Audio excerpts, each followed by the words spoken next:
Hai guys, ketemu lagi dengan aku di channel Lady Din. Semoga kalian semua dalam keadaannya sehat dan bahagia. Kali ini aku mau membahas kisah tentang pemberontakan anak terhadap orang tuanya yang berujung salah satu harus kehilangan nyawanya. Bagaimana kisah lengkapnya? Tanpa basa-basi lama-lama, kita langsung masuk ke ceritanya ya. Sebelumnya, jangan lupa untuk subscribe dulu channel ini dan nyalakan lonceng notifikasinya supaya kalian tahu video terbaru dari aku.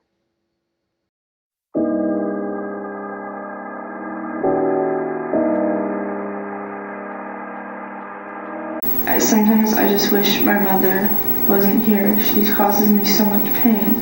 Okay. And he said, would you rather her dead? I said, I don't know. Rachel Waterman lahir pada tanggal 26 Agustus 1988. Keluarganya adalah keluarga kelas menengah ke atas yang cukup menonjol di lingkungan tempat tinggalnya. Mereka tinggal di Craig, yaitu kota kecil di sebuah pulau di Alaska. Kota itu sangat kecil sehingga semua orang saling mengenal. Kedua orang tua Rachel adalah anggota komunitas yang terkemuka. Ayahnya dulu adalah seorang prajurit terhormat yang bertemu dengan istrinya di Utah. Bersama-sama mereka pindah ke Alaska dan memiliki 2 orang anak. Ibunya, Laurie, adalah seorang asisten guru dan bertugas di Dewan Liga Kecil dan Perpustakaan Kota. Dia digambarkan sebagai orang yang suka membantu orang lain. Sedangkan ayah Rachel, Carl Dock, adalah seorang pria berusia 60 tahun yang bekerja sebagai agen real estate dan menjabat sebagai presiden dewan sekolah. Kakaknya bernama Geoffrey tinggal di luar kota dan merupakan mahasiswa di kota Washington. Rachel adalah siswa kehormatan kelas 10 di tahun keduanya di Craig High School. Dia menunjukkan minat dalam bidang akting, komputer, film, dan musik. Dan dia adalah murid yang berprestasi, terlibat dalam banyak kegiatan ekstrakurikuler termasuk ikut paduan suara dan olahraga voli. Rachel memiliki 2 orang sahabat laki-laki bernama Jason Aaron dan Brian Radell.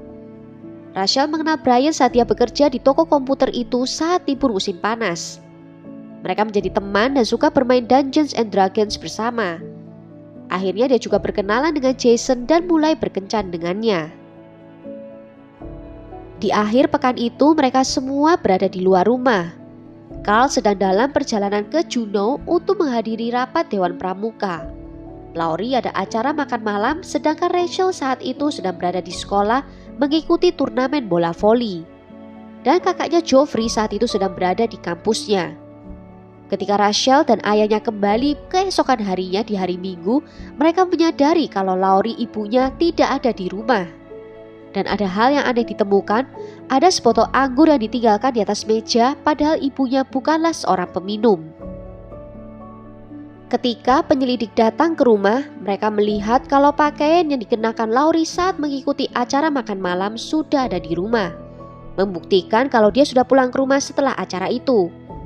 Barang aneh lainnya yang ditemukan adalah sarung tangan karet dan adanya jejak kaki di ambang jendela. Sepertinya seseorang telah membobol rumah itu.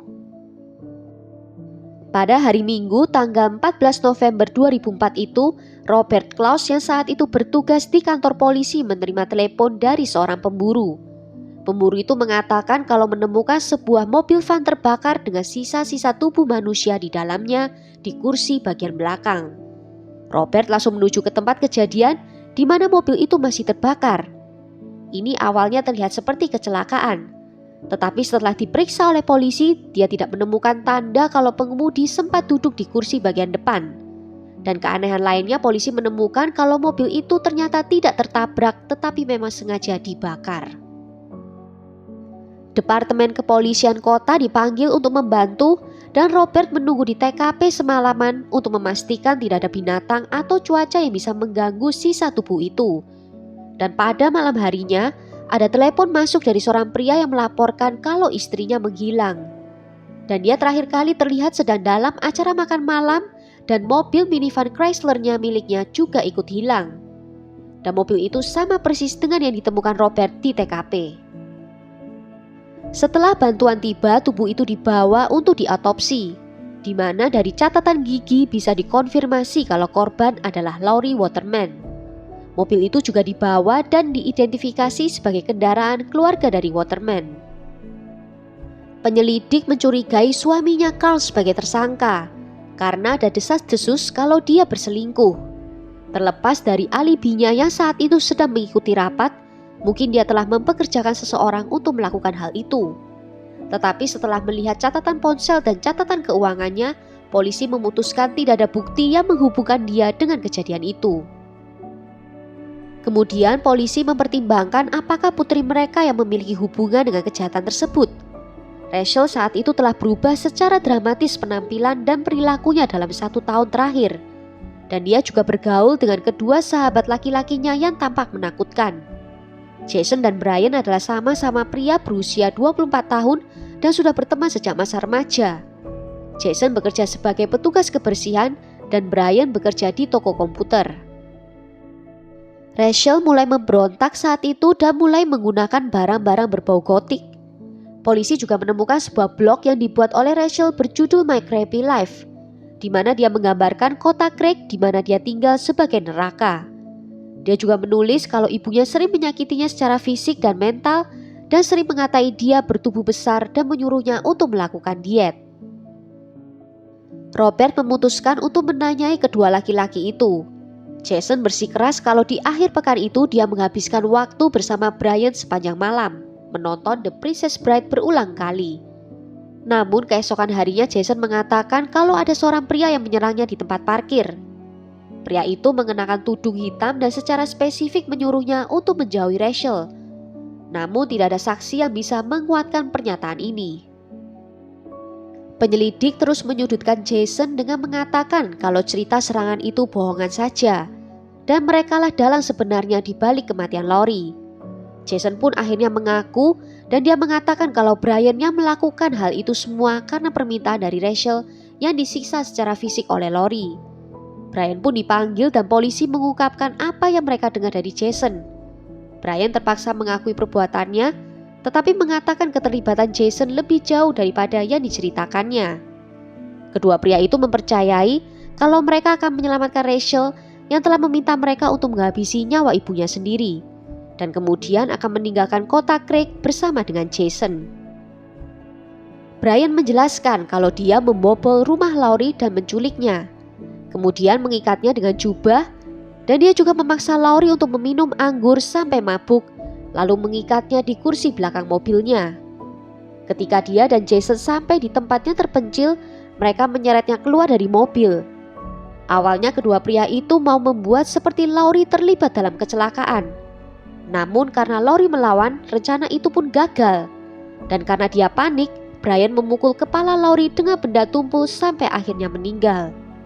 Kemudian mereka membakar Lori beserta dengan mobilnya dan meninggalkan kendaraan itu di sana. Brian Riddle ditangkap pada tanggal 18 November 2004 dan didakwa melakukan pembunuhan. Jason kemudian dibawa untuk diinterogasi lebih lanjut dan dia akhirnya juga mengakui keterlibatannya dalam kejadian itu. Ketika ditanya apakah Rachel juga ikut dalam rencana itu, Jason mengaku kalau dia tidak tahu apa-apa. Namun tak lama dia akhirnya mengakui juga kalau Rachel yang meminta dirinya dan Brian untuk menghabisi nyawa Lori.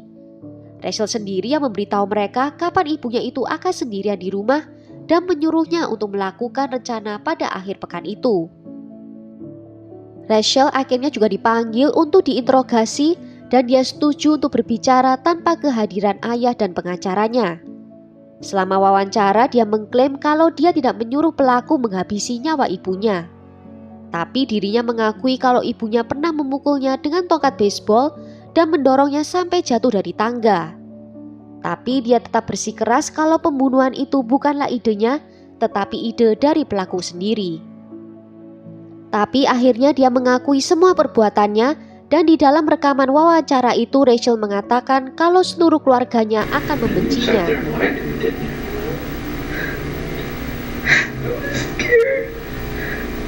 You knew who killed your mother, didn't you? On Sunday. You knew it had been done and you knew they did it.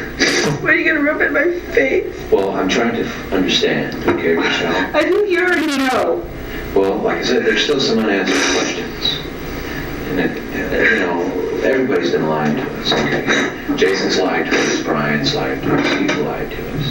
And that's to be expected, and we've worked our way through the lies. If you truly do love your mother, you owe it to her to tell us that. Kasus ini dengan cepat mendapat banyak perhatian publik di internet karena Rachel membuat catatan publik tentang pemikiran dan aktivitasnya di Life Journal, yaitu layanan blog populer. Ada lebih dari 5.000 komentar di jurnal itu, baik positif maupun negatif. Rachel dan Jason akhirnya ditangkap pada tanggal 19 November 2004 dan keduanya didakwa dengan 10 tuduhan termasuk konspirasi untuk melakukan pembunuhan tingkat pertama, penculikan, dan perampokan. Pada bulan Juni 2005, Brian mengaku bersalah dan menerima hukuman 99 tahun. Jason sementara itu karena tidak benar-benar melakukan pembunuhan itu hanya menerima hukuman 50 tahun saja. Rachel sendiri diadili pada bulan Januari 2006. Baik Jason dan Brian bersaksi melawannya. Persidangan pun berujung dengan keputusan juri yang digantung. Akhirnya hakim membatalkan persidangan itu dan mengatakan ada kemungkinan kalau polisi memaksa Rachel untuk membuat pengakuannya memberatkan dirinya.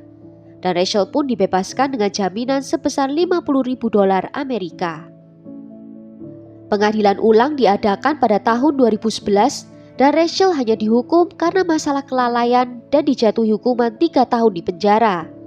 Setelah dibebaskan dari penjara, dia pergi meninggalkan Alaska.